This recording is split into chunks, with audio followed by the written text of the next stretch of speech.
The duffel bag hits the deck with a wet thud. Marcus Webb doesn't notice the smell at first. Salt water, rotting seaweed, dead fish. It's all the same when you've been hauling nets since 4 a.m. But when he unzips the canvas, his coffee hits the floor before his knees do. Silk, dark red, embroidered with gold thread. Beautiful even. The kind of fabric you'd see at a wedding or wrapped around expensive gifts. Except this gift used to be a person. The torso is pale, almost marble white against the crimson fabric. No head, no legs, just arms folded across what's left of a chest, positioned like someone arranged them with care. The fingers are manicured. French tips. A thin gold bracelet still clings to the left wrist, catching the early morning light. Marcus stumbles backward, mouth open, no sound coming out. His hand fumbles for his phone. 3 tries before he hits the right numbers. 911, what's your emergency? There's... His voice cracks. There's a body. Half a body. Jesus Christ, there's half a woman in my boat. Within 20 minutes, the Long Island shoreline erupts. Squad cars, ambulances, news vans with satellite dishes pointed at the sky like mechanical vultures. Yellow tape stretches across the dock. Cameras flash. Reporters shout questions Marcus can't answer because he's still throwing up behind his truck. Detective Shauna Ricketts arrives in an unmarked sedan, sunglasses on even though the sun's barely up. She's seen bodies before. Floaters, jumpers, the occasional mob hit dumped in the Sound. But when she crouches beside the duffel bag, even she goes quiet. Who wraps a corpse in silk? Her partner mutters. Shauna doesn't answer. She's staring at the embroidery. Geometric patterns. Arabic calligraphy woven into the gold thread. This isn't local. This is something else, entirely. The medical examiner arrives, a tired woman named Dr. Keisha Lawson, who smells like cigarettes and regret. She kneels, snaps on latex gloves, tilts her head like she's examining a sculpture. Clean cuts, she says. Surgical precision. Whoever did this knew anatomy. How long has she been in the water? Hard to say. Cold temperatures slow decomposition. Maybe 3 weeks, maybe 4. Shauna stands, pulls out her notepad. What about ID? We'll run prints and DNA, but look at this. Keisha lifts the left arm gently, pointing to a small tattoo on the inner wrist. 3 letters in cursive script. LC. Initials? Or a dedication? Lover, maybe. Family member. Keisha pauses. Whoever she was, somebody loved her once. The crowd behind the tape grows, phones held high, recording everything. A woman in a jogging outfit shouts, "Is it true she was cut in half?" Shauna ignores her. She's staring at the silk again, the way it clings to the skin like it's part of the body, like it was meant to be there. Bag everything, she tells the techs. I want fabric samples, water analysis, that bracelet sent to the lab. And somebody find out where you buy silk like this. It didn't come from Target. By noon, the story's everywhere. Every news channel, every website, every neighbor gossiping over fences. Dismembered woman found in Long Island. Headlines scream. Social media explodes. Theories multiply faster than the evidence. But the strangest part isn't what they found. It's what they didn't. The rest of her body is missing. Hi, viewers. Kindly tell us where you're watching from and what time it is. Somewhere in the police station, a fax machine whirs to life. DNA results from the national database. A match.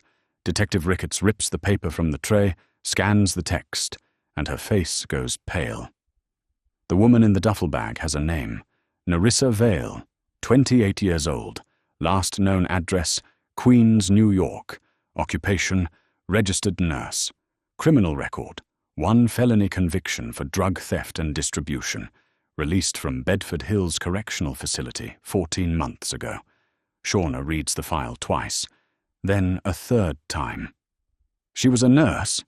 Her partner leans over her shoulder. Says here she worked at Mount Mercy Hospital before the arrest.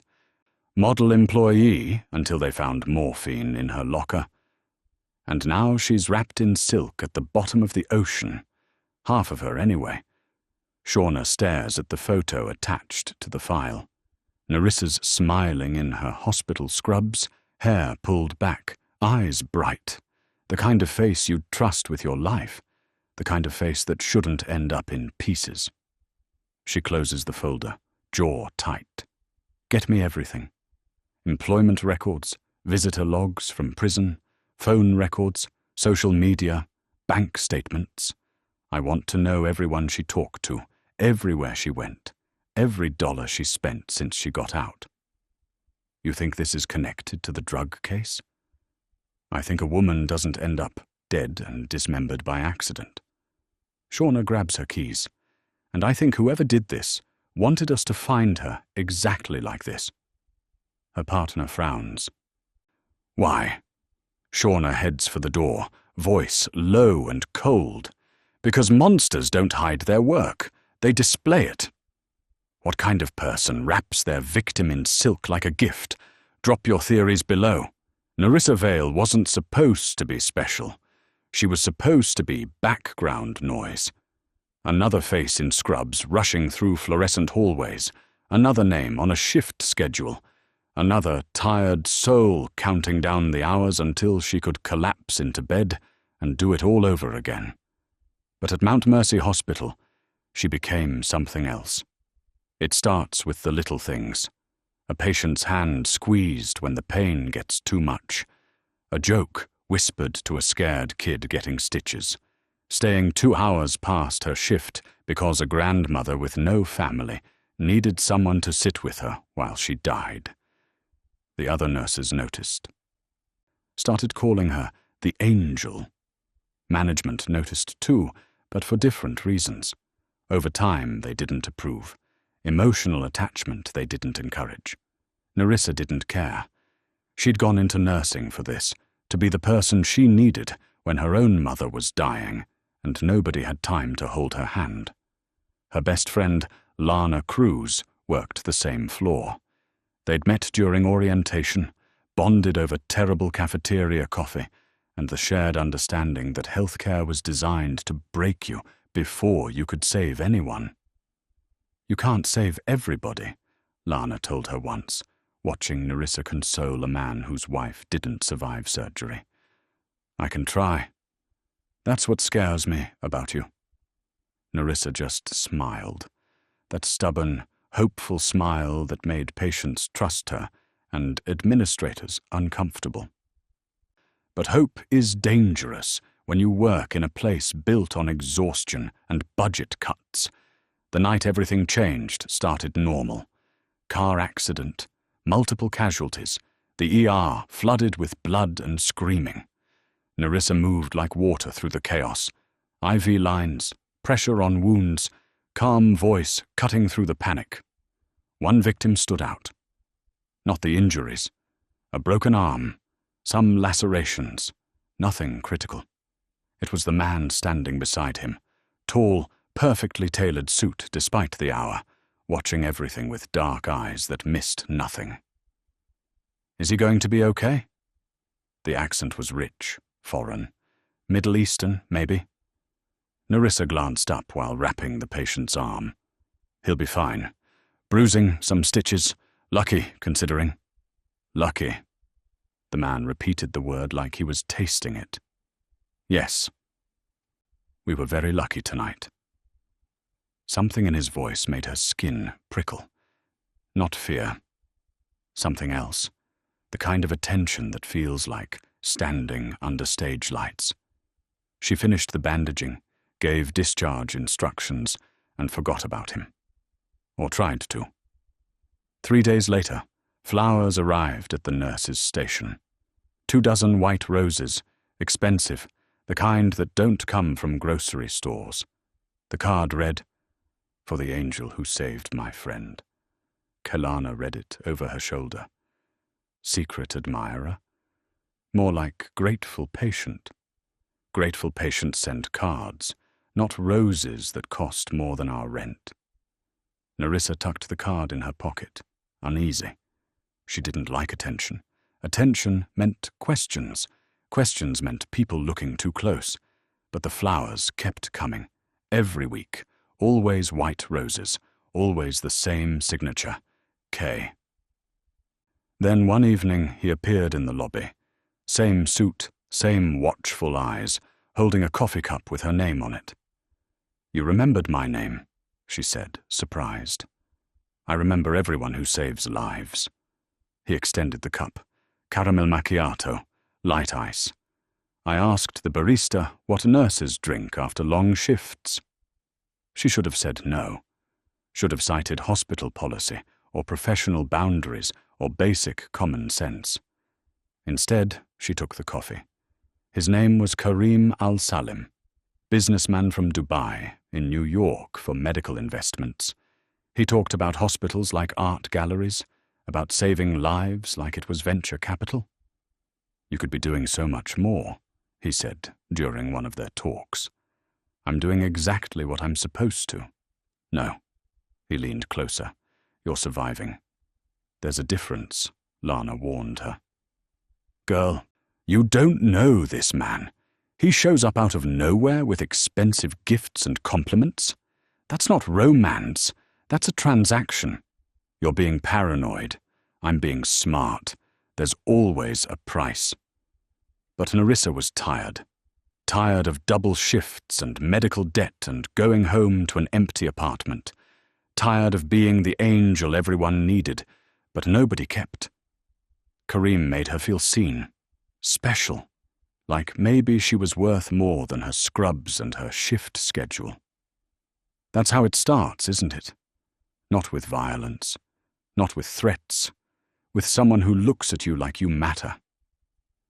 For all her light, for all her instinct to heal, Nerissa Vale couldn't see the shadow already wrapping itself around her throat. Have you ever ignored a red flag because someone made you feel special? Comment below. The text arrives at 11 p.m. on a Thursday. Rooftop of the Carlisle, midnight, wear something that makes you feel powerful. Nerissa stares at her phone, still in scrubs, exhausted from a 12-hour shift. She should say no. Should go home, shower, sleep. But her finger hovers over the screen, and before logic can intervene, she types back, "I'll be there." Lana would kill her. Probably should kill her. She goes anyway. The Carlisle rooftop is something out of a dream. String lights draped like stars. Manhattan skyline glittering in every direction. A private table set with candles and wine that costs more than her monthly salary. Karim stands when she arrives, and for a moment, she forgets every warning, every doubt. He pulls out her chair. "You came. You made it hard to say no." "Good." His smile is warm, disarming. "I wanted tonight to be special. The food is perfect." The conversation flows like they've known each other for years instead of weeks. He asks about her childhood, her mother's death, why she became a nurse. She answers, surprised by her own honesty. He listens like every word matters. "You carry too much," he says quietly. "I can see it. The weight of everyone else's pain. Someone has to." "No." He reaches across the table, fingers brushing hers. "You deserve to be cared for too." It's the exact thing she needed to hear, which should have been the warning. For the next 2 months, Nerissa's life becomes unrecognizable. Weekend trips to the Hamptons, designer clothes she'd never buy herself, dinners where the check could cover her student loans. Karim integrates into her life seamlessly, picking her up after shifts, meeting her friends, though he's always polite but distant with Lana, sending lunch to the hospital on her worst days. He's perfect, Another nurse gushes. Where did you find him? Nerissa doesn't mention the unease that creeps in during quiet moments, the way he comments on her outfits. That dress is beautiful, but maybe something more modest for dinner tonight. The way he suggests she limit time with certain friends. Lana seems negative. Does she always question your happiness? The way he knows her schedule without asking. Small things, easy to rationalize, easy to ignore, until the night he asks for a favor. They're in his penthouse suite, overlooking Central Park, wine in hand, jazz playing low. He's been quiet all evening, distracted. Is something wrong? She asks. He sets down his glass, turns to face her. I need your help with something. Professional help. What kind of help? A colleague of mine. He's having pain management issues. Chronic condition. His doctor won't increase his prescription, and he's suffering. Nerissa's stomach tightens. I'm not a doctor. I can't prescribe. I know, but you have access. At the hospital. His voice stays gentle, reasonable. Just a small amount. Morphine? Enough to hold him over until he can see a specialist. The room goes cold. You're asking me to steal medication. I'm asking you to help someone in pain. Isn't that what you do? Not like this. His expression doesn't change, but something shifts behind his eyes. Something hard. I thought you understood what it meant to truly care for people, to do what's necessary. What's necessary is following the law. Silence stretches between them. Then he smiles, soft and sad. You're right. I apologize. Forget I asked. But the rest of the night tastes wrong. His kiss goodbye feels like a test she failed. 3 weeks later, she's called into the hospital administrator's office. Security footage on the screen. Her locker. Timestamp 2:47 a.m. last Tuesday. Except she wasn't working that shift. We found these during a routine inspection. The administrator's voice is flat. She slides a evidence bag across the desk. 3 vials of morphine. Can you explain why they were in your locker? Nerissa's pulse hammers. I've never seen those before. Your fingerprints are on the vials. That's impossible. I didn't. Ms. Vale, hospital policy is clear. Theft of controlled substances is grounds for immediate termination and criminal prosecution. The walls close in. You have to believe me. I didn't take those. Someone planted them. Security footage shows no one accessed your locker but you. Then the footage is wrong. But even as she says it, she knows. The cameras, the timing, the setup so perfect it couldn't be coincidence. She tries calling Kareem 17 times. Voicemail, voicemail, voicemail. By evening, police escort her out in handcuffs. Cameras flash. Colleagues whisper. The angel falls and everyone watches.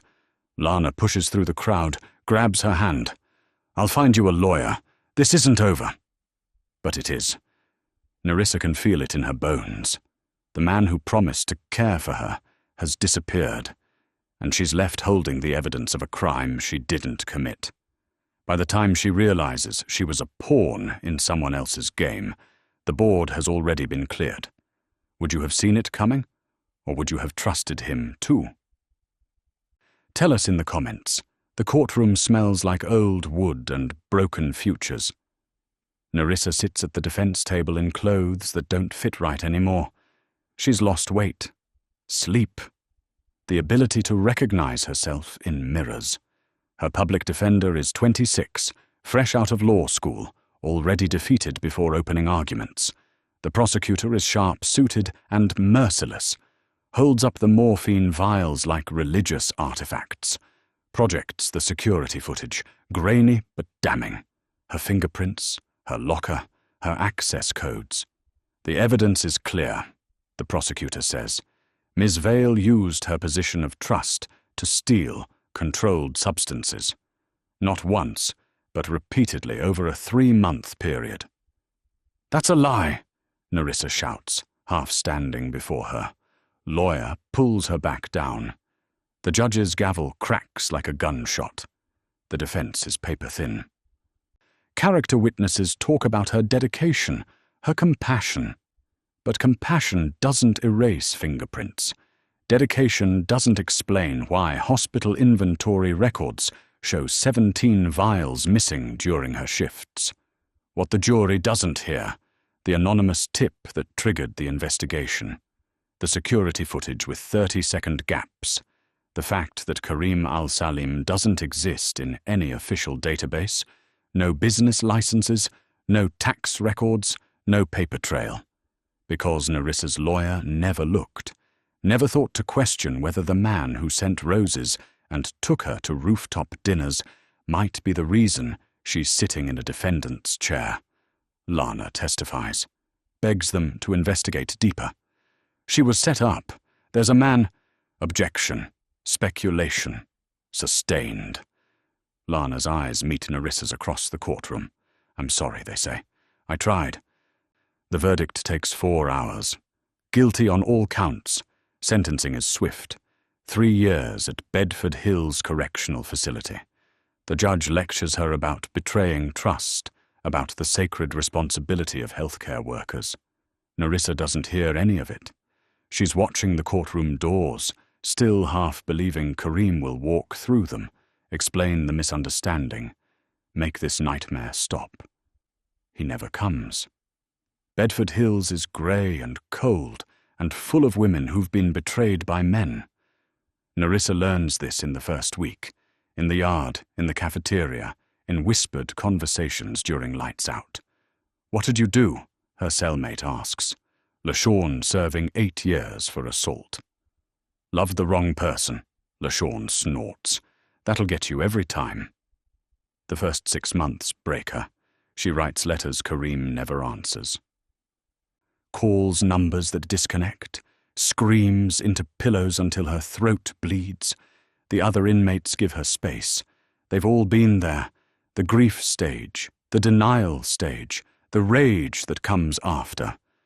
By month 12, something shifts. Nerissa stops crying, starts working out, signs up for every program the prison offers, legal literacy, computer skills, anything that might give her an edge. She spends hours in the library, learning about financial fraud, shell companies, international law. LaShawn watches her one evening, lifting weights in the yard. "You planning something?" "Just staying busy." "Nah," LaShawn grins. That's the look of a woman planning revenge. Nerissa doesn't confirm or deny, but that night she starts a journal. Every detail she remembers about Karim, his accent, his watch, the names he mentioned, the places they went. The story about medical investments that never quite added up. Month 18, a letter arrives. Not from Karim. From a lawyer. Karim's lawyer.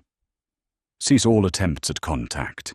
Any further harassment will result in legal action. Nerissa reads it 3 times. Then she laughs, hard. The kind of laugh that makes the guards look twice. Because now she knows. He's scared. Men who are innocent don't send cease and desist letters. Men who are innocent don't scrub themselves from existence. He's scared she'll find him. Scared she'll talk. Which means there's something worth finding. Something worth talking about. Month 24, she files her first Freedom of Information request. Hospital records, security footage timestamps, chain of custody for evidence, all the details her useless lawyer never bothered checking. Month 30. A private investigator hired by Lana, paid for with scraped-together savings, confirms what Nerissa suspected. The security footage was edited. 30-second gaps exactly when someone else accessed her locker. The morphine vials were planted by someone with admin credentials. Someone who knew the system. Too late for an appeal. The evidence is circumstantial now, fruit from a poisoned tree. But it's enough for Nerissa. Enough to know she was right. Day 1, 95. Her release date. Nerissa walks out of Bedford Hills a different woman. Leaner, harder, quiet in a way that makes people nervous. Lana picks her up, pulls her into a hug that Nerissa barely returns. "You okay?" "No." Nerissa's voice is flat, empty. "But I will be." That night in Lana's apartment, Nerissa opens her laptop, starts searching. Kareem Al-Salim, shell companies, Dubai business registries, medical charities, offshore accounts. Lana sets down coffee, watches her. "What are you doing?" "What I should have done 3 years ago." "And what's that?" Nerissa's fingers fly across the keyboard, eyes reflecting the screen's blue glow. Finding him. The woman who walked out of Bedford Hills isn't the one who walked in. That woman believed in justice, in systems, in the goodness of people. This woman believes in nothing but the cold, patient work of hunting. If someone stole 3 years of your life, how far would you go to get them back? Prison changes you in ways you can't explain to people who've never been inside. It's not just the lost time or the locked doors. It's the silence that teaches you to be someone else, someone smaller, someone who knows when to speak and when to disappear. Nerissa becomes a ghost. For the first year, she's just another number. Inmate 427-829, bed 14, cell block C. She follows the rules, keeps her head down, learns the rhythms of captivity. Wake at 5 a.m., breakfast slop, yard time if weather permits, work detail in the laundry, dinner slop, lights out at 9 p.m.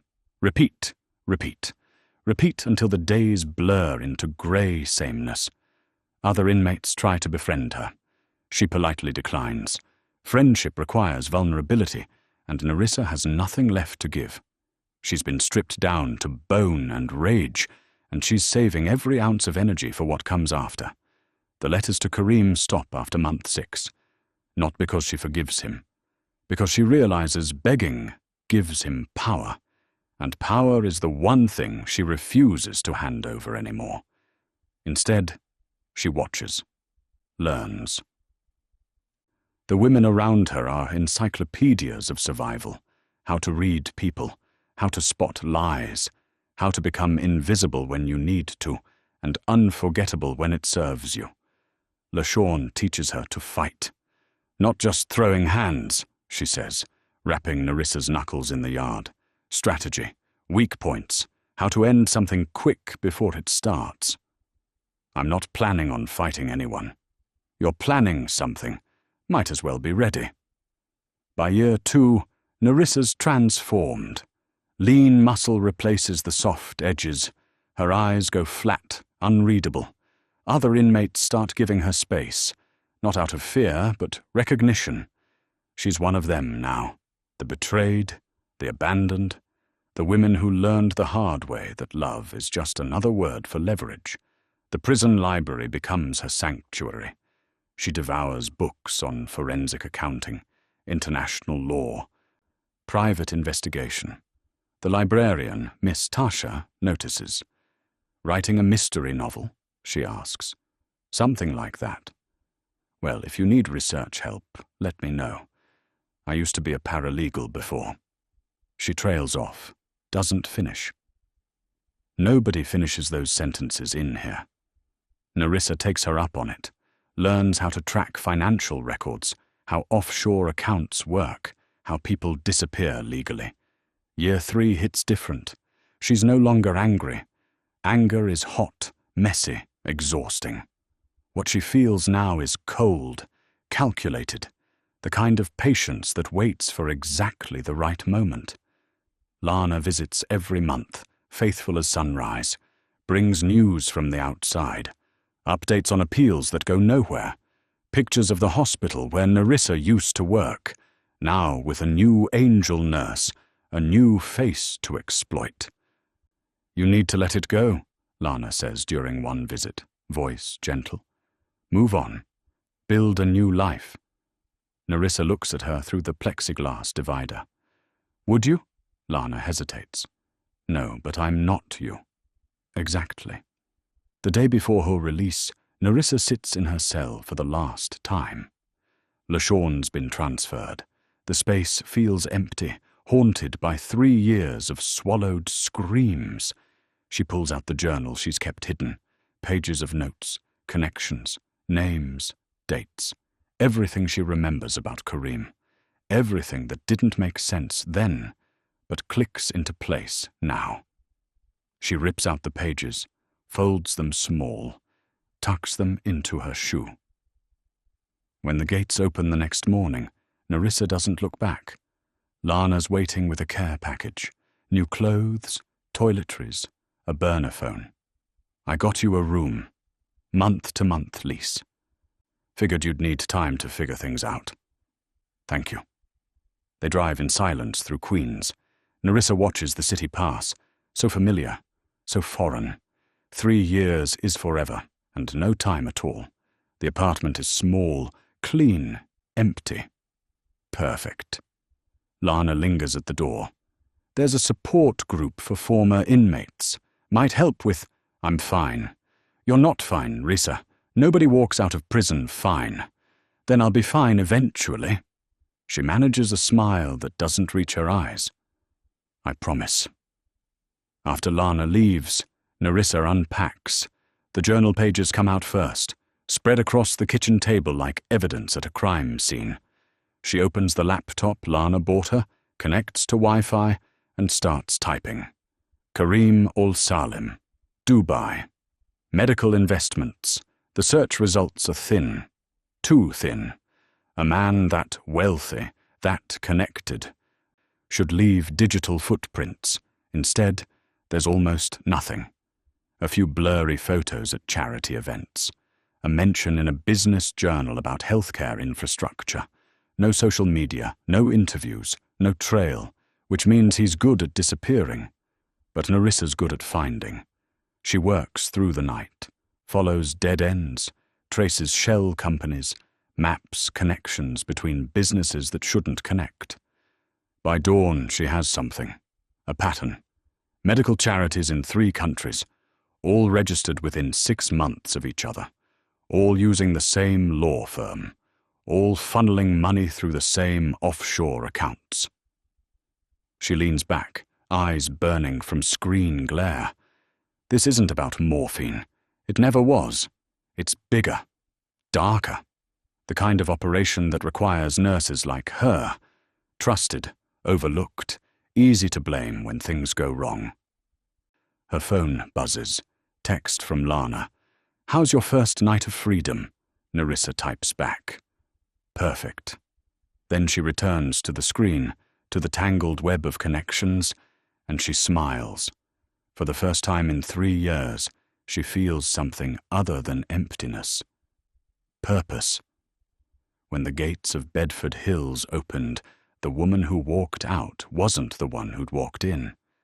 That woman believed in second chances and the inherent goodness of people. This woman believes in patterns, in evidence, in the long, patient work of unraveling the kind of evil that wears expensive suits. And somewhere across an ocean, in a city built on sand and money, a man who thinks he's untouchable is about to learn otherwise. Have you ever reinvented yourself after rock bottom? Drop your story below. We read every comment. The email arrives at 2:43 a.m. on a Tuesday. Nerissa's eyes are already bloodshot from 6 hours of screen time, tracking money through countries that don't ask questions. Then the notification pops up. Sender, International Healthcare Foundation Annual Gala, Dubai. Her cursor hovers over the delete button. Then she sees the guest list attachment. 3rd name down. Karim Al-Salim, Chief Investment Officer. Her hand freezes, heart hammering so loud she can hear it in the silence of her empty apartment. 3 years of searching. 3 years of dead ends and deleted profiles and companies that exist only on paper. And here he is.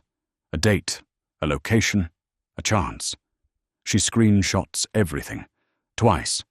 Saves it 3 different places. Because opportunities like this don't come back if you lose them. The gala is in 6 weeks. Black tie, invitation only. Hosted at the Burj Khalifa. The kind of event where security checks passports and net worth before letting you through the door. Nerissa has neither the invitation nor the bank account. But she has something better. Desperation. By morning, she's mapped out every detail. Flight costs, hotel options, how to get fake credentials. The research becomes obsession, becomes religion. She skips meals, ignores Lana's calls, sleeps 3 hours a night, and dreams of confrontation. Lana shows up on day 4, using the spare key. Finds Nerissa surrounded by printouts, maps of Dubai, floor plans of the Burj Khalifa. What is this? Research. This is insanity. Lana sweeps a hand over the chaos. You're planning to go to Dubai? To do what? Exactly? Talk to him. Talk? Lana's voice rises. He framed you, got you sent to prison. You think he's going to sit down for a chat? I'll record it. Get him to confess. Bring it to the police. The police who already convicted you? The system that didn't believe you the first time? Lana grabs her shoulders. Listen to me, this man is dangerous. You go there, you might not come back. Nerissa meets her eyes. I'm already gone, Lana. I've been gone since the day they put me in cuffs. This is the only way I come back. By getting yourself killed? By getting the truth. They stare at each other. Lana's the first to look away. If you do this, I can't protect you. I'm not asking you to. Lana leaves without another word. The door closes with finality that sounds like goodbye. Nerissa books the flight that night. One way. She tells herself it's to save money. Doesn't admit it's because she's not sure there will be a return trip. The weeks blur. She sells everything she owns that's worth anything. The TV. The laptop Lana bought her, replaced with a cheaper one. Jewelry from her mother. Each transaction hurts. But pain is old currency now. She's been paying in it for years. Airport security waves her through. Nobody stops her. Nobody asks questions. She's just another traveler with a carry-on and a story nobody will believe. Dubai hits her like a furnace when she steps off the plane. Heat that steals breath, wealth that shimmers in every glass tower, reaching toward a sun that never seems to set. The city smells like money and ambition, and the kind of excess that builds man-made islands in the shape of palm trees. Her hotel is budget. Cracked tiles, AC that rattles, view of a parking lot. She doesn't care. She's not here for comfort. The gala is in 3 days. She uses the time to study the building layout, entrances and exits, where security stations would be, how long it takes to get from the lobby to the event space. She walks the route 4 times, memorizing every corner. On day 2, she buys a dress. Black, simple, the kind that doesn't draw attention, but doesn't look cheap. It costs more than she wanted to spend. She buys it anyway. Armor comes in different forms. Day 3, she gets her credentials. A graphic designer in a back-alley internet cafe who doesn't ask questions, just takes her cash and hands over a press badge that looks real enough to pass a quick glance. Nerissa Vale, Healthcare Weekly Magazine. The magazine doesn't exist. Neither does the woman she used to be. The night of the gala. She dresses in that cramped hotel bathroom, hand steady for the first time in weeks. The mirror shows someone she barely recognizes. Harder. Older. Eyes that have seen the worst of people and survived it. She tucks a small recording device into her clutch, tests it twice. Voice-activated, 3-hour battery. Either it'll work or it won't. Either way, she's going. The Burj Khalifa at night is something out of a dream.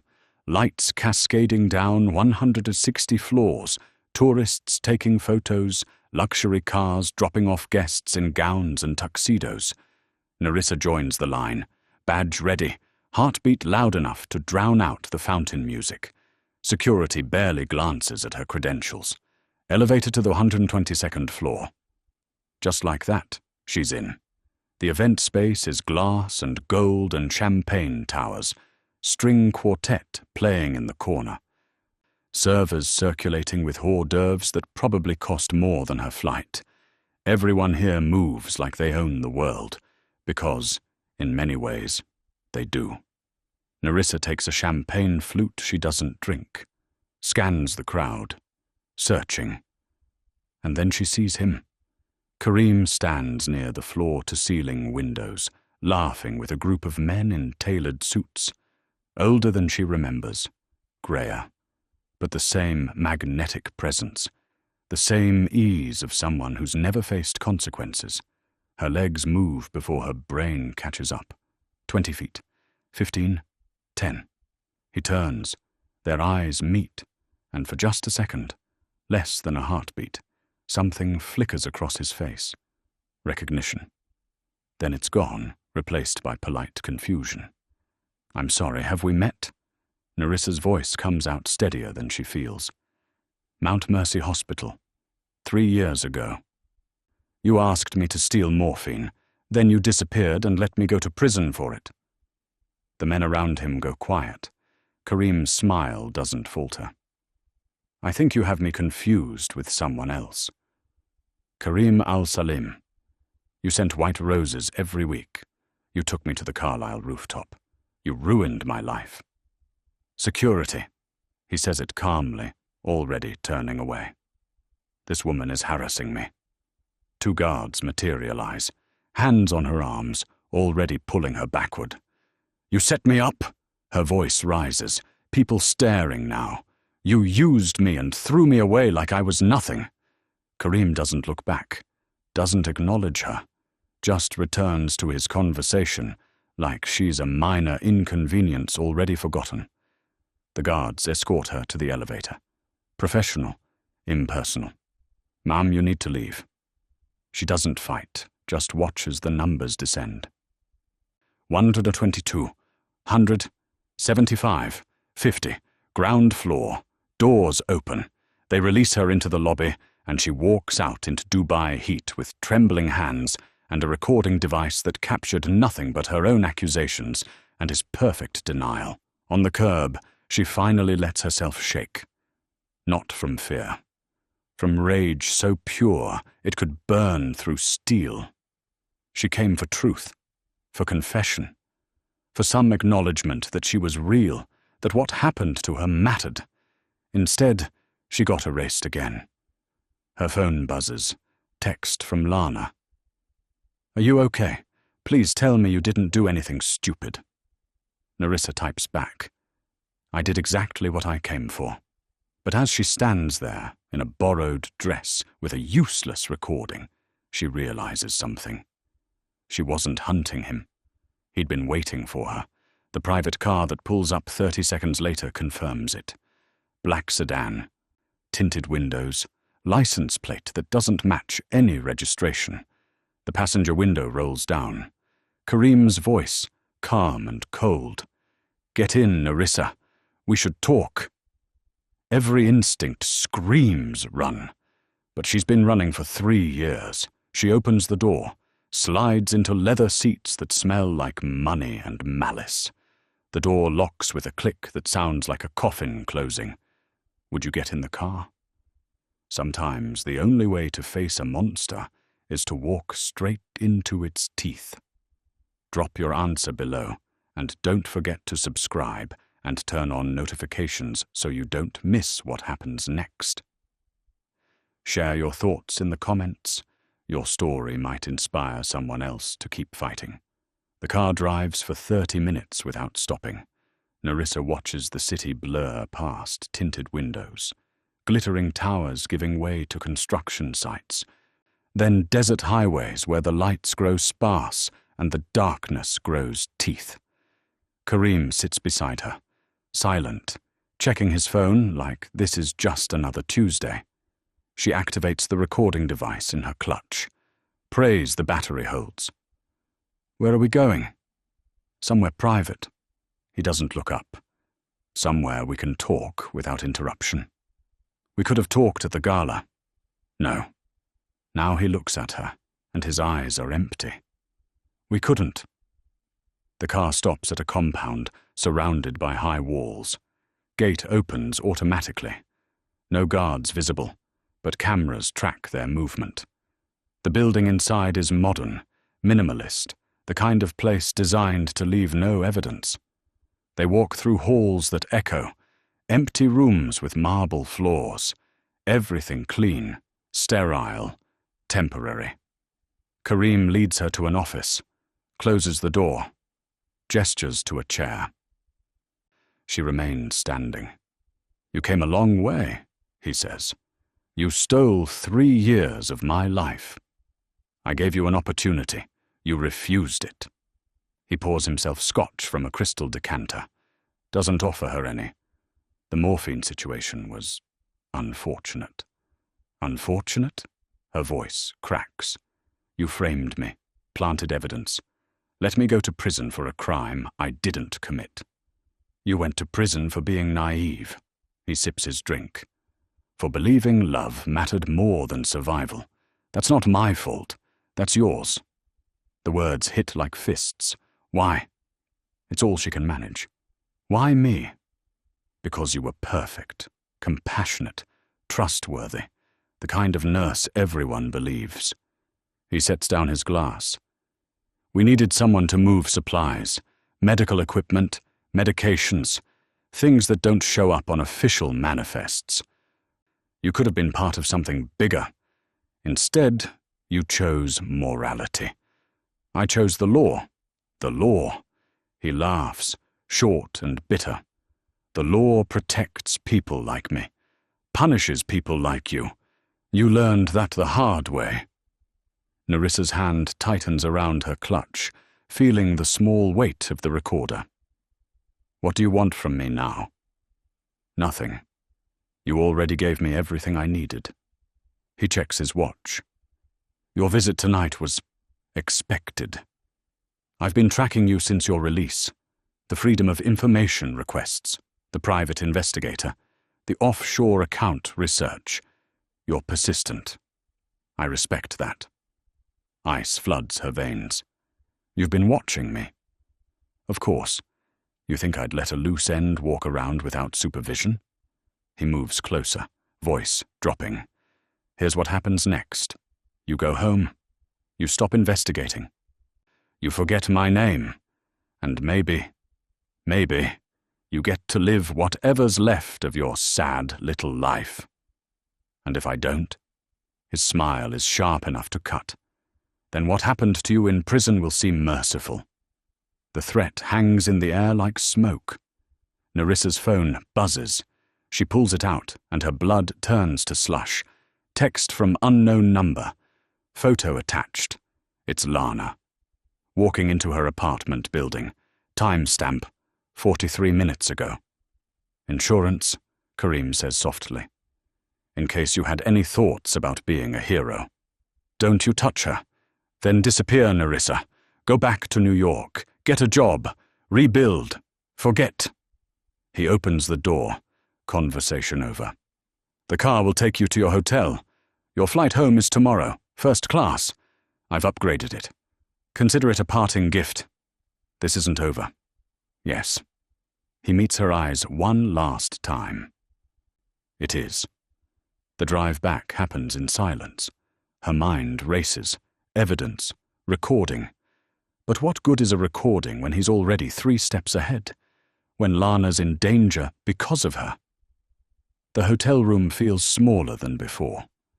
Nerissa sits on the bed, pulls out the recording device, plays it back. His voice, clear and damning. "We needed someone to move supplies.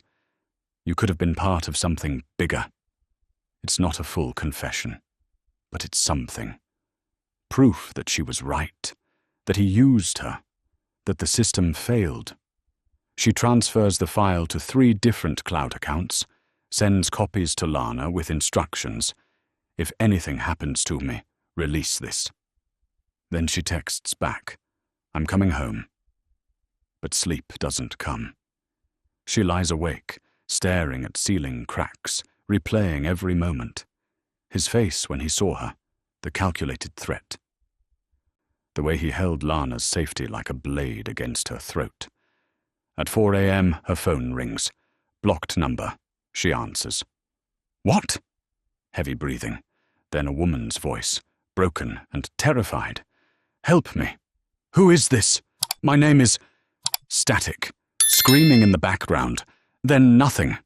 The call disconnects. Nerissa's hands shake as she tries calling back. Number disconnected. She checks online, searches for missing women in Dubai, finds nothing recent. Then she remembers. The comment Karim made. "You already gave me everything I needed." Not past tense. Present. He's still doing this. Still using women. Still destroying lives. And she's the only one who knows. Morning comes grey and suffocating. The hotel phone rings at 6 a.m. Front desk, pleasant and professional. "Ms. Vale, your car to the airport is waiting." She goes downstairs with her small suitcase, the recording device hidden in her shoe, and a certainty that leaving Dubai means abandoning someone else to Karim's mercy. The car is the same one from last night. Same driver, same tinted windows. They're halfway to the airport when it turns off the main road. "This isn't the way," Nerissa says. The driver doesn't respond. I said, "This isn't..." The child lock clicks. Doors won't open. Panic floods her system. They drive into the desert. Empty highway, no cars, no witnesses, just sand and heat and the terrible understanding that she's not going to the airport. The car stops at a construction site, abandoned, half-built structures like broken teeth against the sky. The driver gets out, opens her door, silent. Nerissa's legs won't work. "Please, out." She stumbles into sand that burns through her shoes, looks around. Nothing. No one. Just emptiness in every direction. That's when she sees it. A duffel bag, half buried, same dark canvas, same quality silk spilling out. And she understands. This wasn't about talking, wasn't about threats or warnings. This was always about making her disappear. The driver pulls out a phone, dials, hands it to her. Karim's voice. "I told you to go home, Nerissa. You should have listened. You're going to kill me. I'm going to make you a cautionary tale, something to show the next idealistic nurse who thinks love and justice matter." Pause. "Your friend Lana will receive half of you in about 3 weeks. The rest? Well, the desert keeps secrets." The line goes dead. Nerissa drops the phone, turns to run. But there's nowhere to go. Just sand, just sun. Just the terrible understanding that she came for truth and found her grave instead. The driver pulls something from his jacket, metal glinting in harsh light. And the last thing Nerissa thinks, before everything goes dark, is a single question. Who will tell her story? Some fights you can't win alone. Some monsters have too much power. Is justice even possible when the system protects predators? Tell us what you think in the comments, and subscribe so you don't miss the devastating conclusion. Turn on notifications. This story needs to be heard. Lana's phone buzzes at 6:47 p.m. on a Thursday. She's mid-shift at Mount Mercy, doing the same work Nerissa used to do, haunted by the same hallways. The text is from an unknown number. Your friend found what she was looking for. Check your email. Her stomach drops. In the staff bathroom, hands shaking, she opens her laptop. 3 new messages, all from Narissa's backup account. Time-stamped 2 days ago. The first: "If you're reading this, I'm probably dead." Lana's vision blurs. The second: audio files. Recordings of Karim admitting to the setup, mentioning other women, describing a network that moves illegal medical supplies under humanitarian cover. The third: instructions. Names of journalists, FBI contacts, a private investigator in Dubai named Jamal Okonkwo, who's been tracking Karim for years. Don't let me disappear without noise. Make them hear it. Lana reads everything twice, crying so hard she can barely breathe. Then she makes the calls. First, the FBI. They redirect her 3 times before she reaches someone in international crimes. Agent Marcus Trent, tired voice. "Sounds like he's heard every conspiracy theory. My friend was murdered in Dubai. I have evidence. Ma'am, we'll need you to come in and file a formal report." "There's no time. She recorded her killer. I'm sending you the files right now." She hits send before he can argue, follows up with the journalist contacts, major outlets, investigative reporters who've covered international trafficking. By morning, her phone won't stop ringing. News spreads fast when you give people monsters to chase. The recordings hit major publications within 48 hours. Nurse's murder exposes international trafficking ring. Headlines explode. Social media campaigns demanding investigation. Narissa's face everywhere. Hospital scrubs, bright smile. The woman who died trying to expose evil. Except there's a problem. No body has been found. Dubai police issue statements. They've investigated. No evidence of foul play. No missing person report filed. Karim al-Salim has diplomatic connections and an alibi for the entire week. The recordings? Taken out of context, possibly edited, certainly not admissible in court. Lana watches the story die in real time, buried under legal threats and jurisdictional red tape and the simple fact that rich men don't face consequences when poor women accuse them. She's sitting in her apartment, surrounded by printouts of articles, when someone knocks. She doesn't answer. Hasn't been answering. The knocking continues. "Ms. Cruz, my name is Jamal Okonkwo. Narissa contacted me before she died." Lana opens the door, finds a man in his 50s, graying at the temples, eyes that have seen things. Private investigator credentials. Calm presence that feels safe. "What do you want?" "To show you something." He hands her a folder. Narissa wasn't the first. Inside are photos. 5 women. Different faces, different ages, same story. All connected to Karim. All missing. All last seen in Dubai.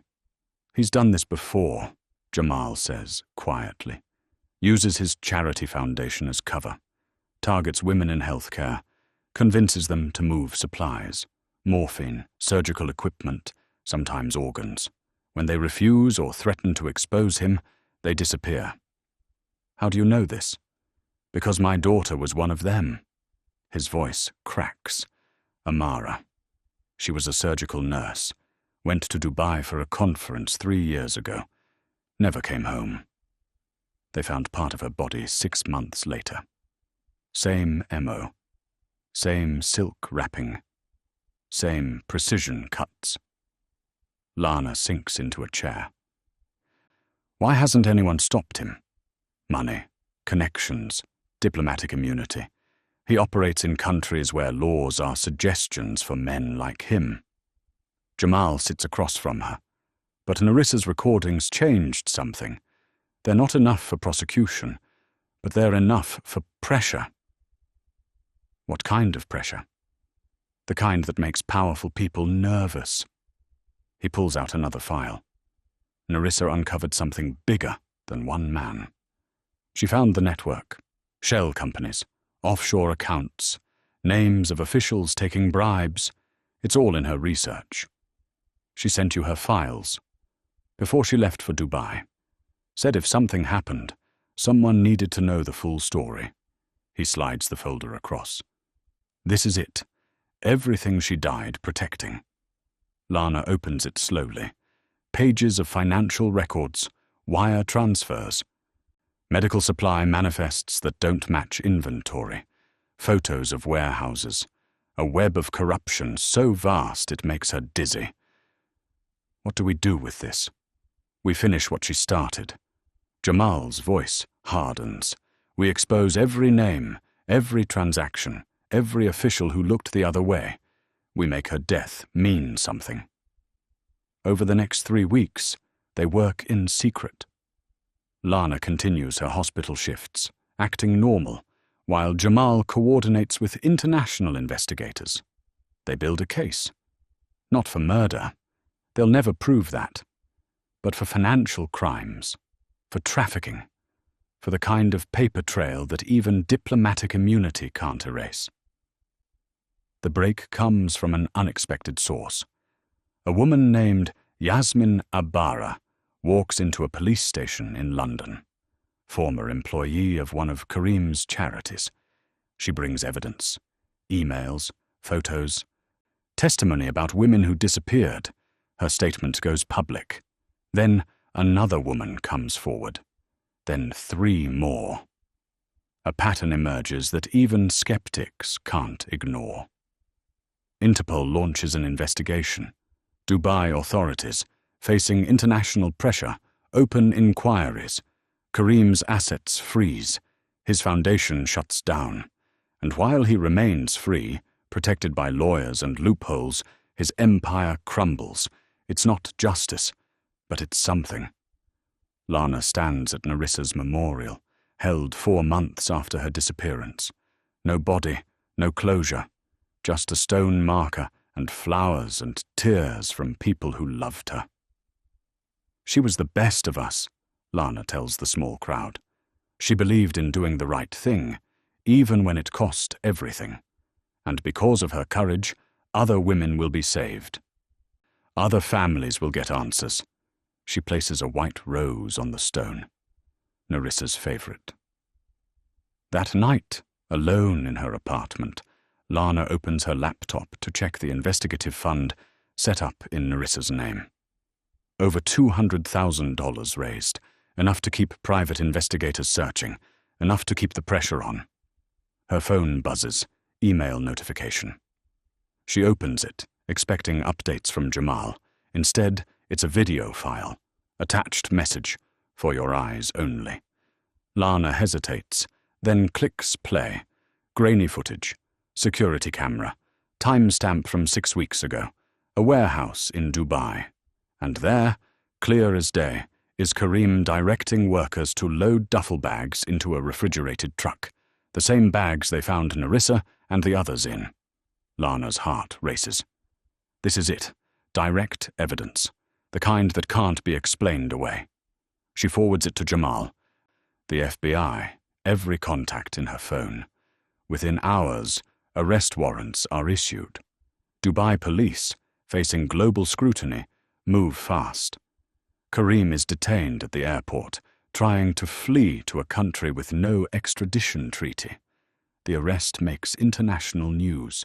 Businessmen charged in connection with multiple missing women. Photos of him in handcuffs. The fall from power so complete it feels almost unreal. Lana watches the coverage through tears. It's not enough. It'll never be enough. Narissa is still gone. But her voice isn't. Her evidence isn't. Her refusal to be silenced isn't. And somewhere in that, there's something that looks almost like justice. One woman's courage exposed an empire of evil, but the cost was everything. Do we only get justice when the price is blood? Share this story. Narissa's voice deserves to be heard. Subscribe and turn on notifications so you never miss stories that matter. comment below with your thoughts. Your words might be the thing that inspires someone else to fight. The second body surfaces 3 weeks after Kareem's arrest. A construction crew in Dubai, excavating for a new resort, hits something that stops their equipment cold. They call police. By sunset, the entire area is cordoned off. Another duffel bag. Same dark canvas. Same red silk with gold embroidery. But this one isn't Narissa. Detective Amara Falani from Dubai's International Crimes Unit stands over the remains, face unreadable. She's seen death in every form during her 15 years on the force. This is different. This is deliberate. Run the DNA, she tells forensics. Priority flag. Results come back in 48 hours. The body belongs to Zainab Mansour, a 32-year-old socialite reported missing 18 months ago. Last seen leaving a charity gala hosted by The Case File Stops Amara Cold, Kareem Al-Salim's foundation. She pulls up everything they have on Kareem. The investigation is already massive: financial crimes, trafficking, corruption. But murder? They've been dancing around it because bodies were missing. Not anymore. Amara makes calls. Interpol, FBI, Scotland Yard. We need to coordinate. If there's one body, there are more. She's right. Over the next 2 weeks, 3 more burial sites are discovered, all connected to properties Kareem owned through shell companies, all containing remains in various states of decomposition, all wrapped in the same ceremonial silk. 5 women total. Different ages, different backgrounds, one connection. They all worked in healthcare. They all disappeared after involvement with Kareem's foundation. The pattern isn't just clear, it's methodical.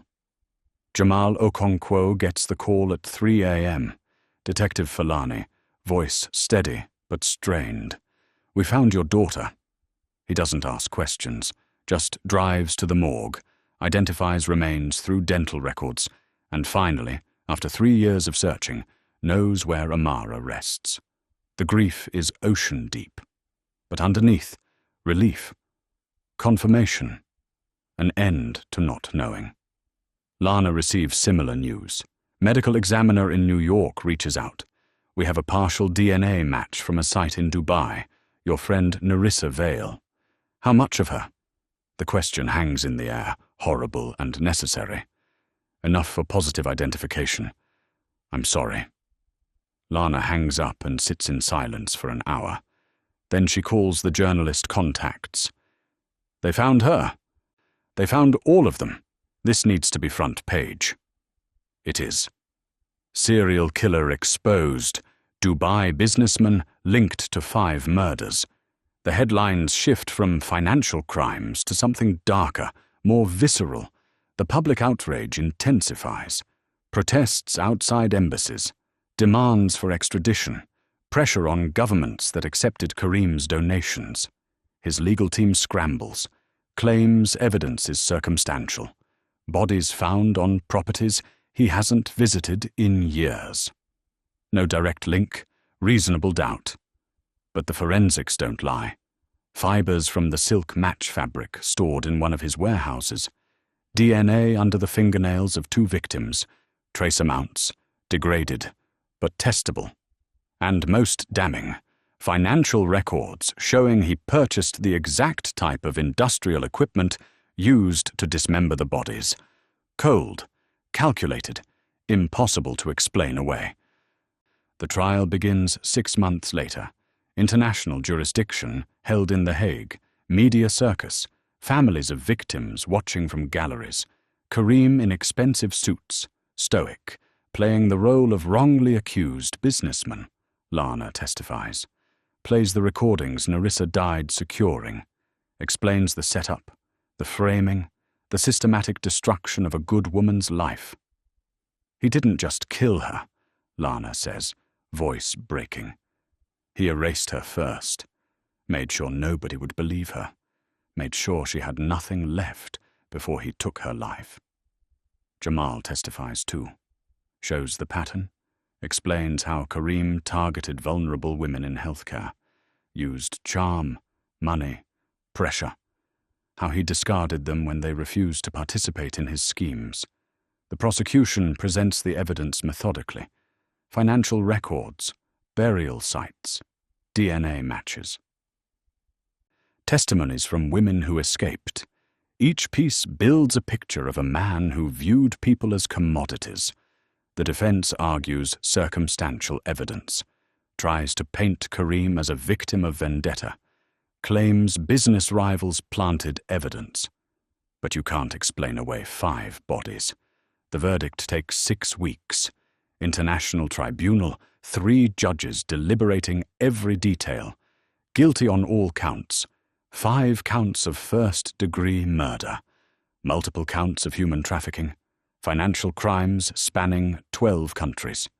Sentencing: life imprisonment, no possibility of parole.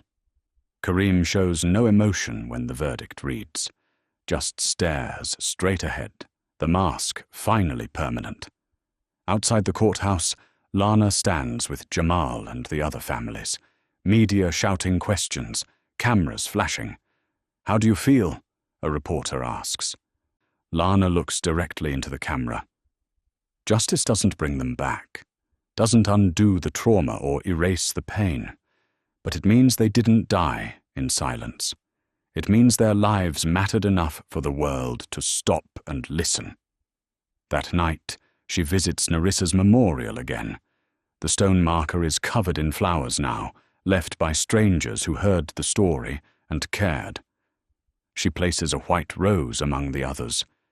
"You did it," she whispers. "You exposed him. You saved people who'll never even know your name. I hope that's enough. I hope wherever you are, you know you won." The wind picks up, scattering petals across the grass, and for just a moment, Lana swears she feels warmth on her shoulder. Like a hand, like presence, like a friend saying goodbye. She walks away as the sun sets, knowing this chapter is closed, but the impact will echo forward. Knowing that sometimes the bravest thing you can do is refuse to stay silent, even when silence would save you.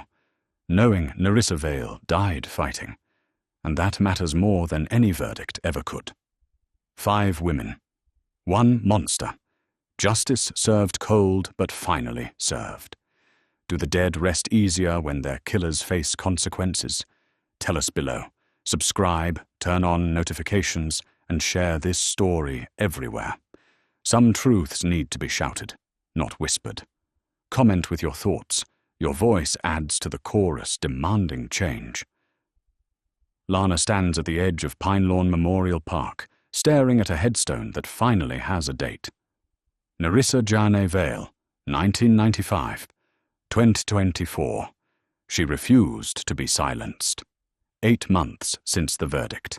8 months of processing grief that doesn't follow timelines or therapy schedules. 8 months of waking up expecting text messages that will never come. The funeral happened last week. Real closure. Real burial. After her remains were finally released by international authorities. Dozens of people showed up. Nurses from Mount Mercy, patients she'd saved years ago, strangers who heard her story and felt compelled to witness. Lana places fresh white roses on the grass. The flowers from the funeral are already wilting, but these ones will last. These ones always do. "You would have hated all the attention," she says to the stone.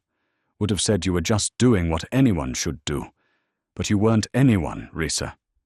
You were extraordinary." Behind her, footsteps on gravel. Jamal approaches, carrying his own flowers for Amara's grave 3 rows over.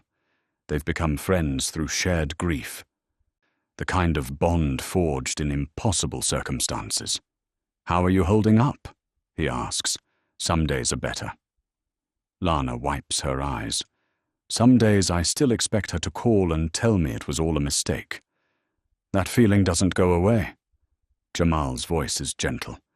You just learn to carry it differently. They stand in silence, two people who lost everything and found purpose in the wreckage. The Foundation is doing well, Jamal says eventually. The Narissa Vale Justice Initiative. We've helped 3 women escape trafficking situations in the last month alone. Funded 4 investigations into suspicious disappearances. She'd be proud. Lana manages a smile. Probably also embarrassed you named it after her. Someone should remember what she sacrificed. He pauses. What you both sacrificed. Lana's phone buzzes. She glances at it. Expects news updates or spam. Freezes when she sees the notification. Email. Unknown sender. Subject line. The work continues. Her heart hammers as she opens it. You stopped one monster, but the network that protected him is still operating. There are others like Karim. Others who traffic women under the cover of legitimate business. This is the list. Attached, a document containing names, shell companies, offshore accounts. The kind of information that takes years to compile. The kind that could expose an entire operation. Lana's hands shake. Jamal. Look at this. He reads over her shoulder, face paling. This is everything. Financial connections, government officials taking bribes, medical supply chains being used for trafficking. If this is real, it's real. Lana knows it in her bones. Someone on the inside is leaking it. Who? The email provides no clues, just the data and a final message. Narissa died so this wouldn't stay hidden. Don't let her sacrifice be wasted. Trust no one. Expose everything.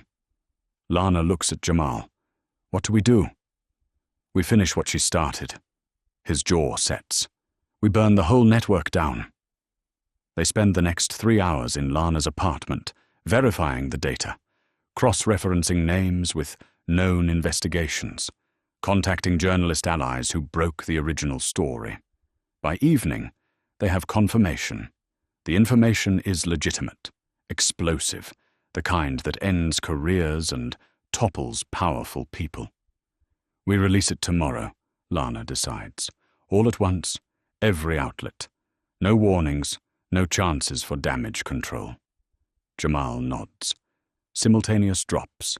WikiLeaks, major newspapers. Investigative podcasts make it impossible to suppress. They work through the night, preparing packages for each outlet. Context documents, verified sources, everything needed to make the story bulletproof. At dawn, Lana sends the final email. Hit send on all 20 outlets at once. Then she waits. The response is immediate. Within hours, headlines explode across every platform. Global trafficking network exposed. Names of politicians, business leaders, charity organizations, all implicated in a web that spans continents. Lana's phone rings non-stop. Journalists wanting interviews. Authorities demanding to know her sources. Legal threats from people named in the documents. She ignores them all. Just watches the dominoes fall. 3 government officials resign. 5 charities shut down pending investigation. Interpol issues warrants for 17 individuals. The network Karim was part of, the one that protected him, enabled him, profited from his crimes, begins to collapse. It's not complete justice. Some will escape consequences. Some will disappear to countries without extradition. But the machine is broken. The system that allowed monsters like Karim to thrive is exposed. That evening, Lana returns to Narissa's grave. The sun is setting, casting long shadows across the memorial park. We did it, she whispers. We kept fighting, just like you would have wanted. She pulls out a flash drive from her pocket. The original files Narissa died protecting.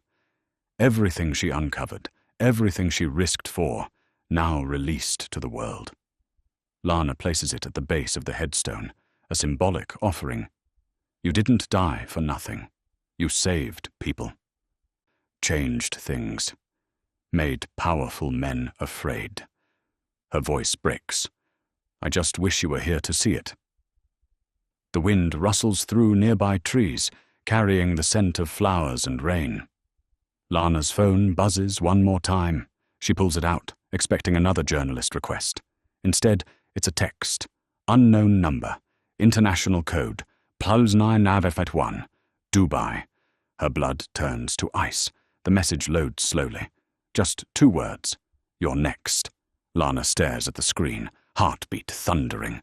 The same threat Nerissa received. The same menace. But this time, it's not from Karim. He's in prison for life, which means the network has others, deeper players. People who don't leave bodies wrapped in silk, but make people disappear without trace. She should be terrified. Should run, hide, stop fighting.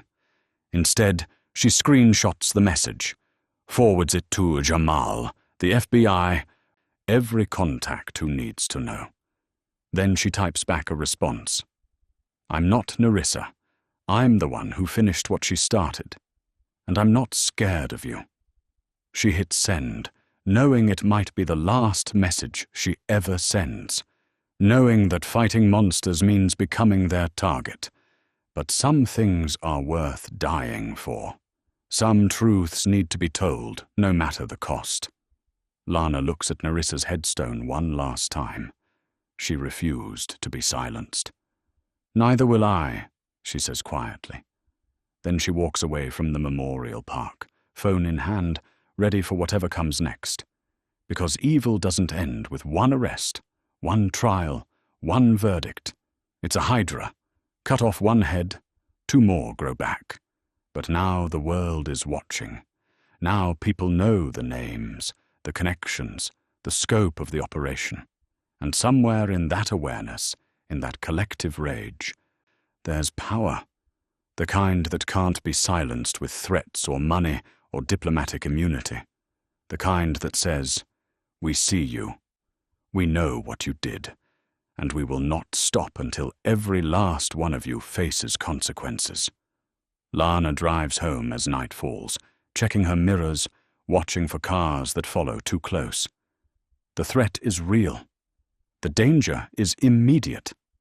But fear is just another feeling, and she's been carrying grief for 8 months. Fear is lighter by comparison. At home, she locks the doors, arms the security system Jamal insisted she install, opens her laptop and begins a new document, the Nerissa Vale case, Chapter 2. Because this story isn't over. It's just beginning. And this time, she's the one writing it. Some stories don't end when the screen fades to black. They just move to the next chapter, the next fight, the next person brave enough to hold the torch. Nerissa started this. Lana will finish it, or die trying. The cursor blinks on the empty page, waiting for words that will honor the dead and protect the living. Lana begins to type. The fight against evil never truly ends. It just changes battlefields. Nerissa exposed one monster, but the network survives. Lana carries the torch now, knowing she might be the next target. Would you risk everything to finish what a friend started? Would you stand up when standing up might cost you your life? This is the end of Nerissa's story, but it's the beginning of something bigger. A movement, a reckoning, a refusal to let power protect predators. Subscribe to this channel so you never miss the stories that shake the world. Turn on notifications because truth doesn't wait for convenient timing. Share this everywhere. Someone needs to hear it. Someone needs to know they're not alone in fighting their own monsters. Drop your thoughts in the comments below. Your words matter. Your voice adds to the chorus demanding justice. Tell us, what would you do if you received that text? Would you run or would you fight? And if this story moved you, if Nerissa's courage inspired you, If Lana's determination gave you hope, share it with someone who needs to hear that standing up is always worth it, even when it costs everything. We read every comment. We see every share. We honor every person who refuses to stay silent, because that's how we change the world. One story at a time. One brave voice at a time. Until the next case. Until the next truth that needs telling. Stay vigilant. Stay vocal. Stay on the right side of history. This is just the beginning.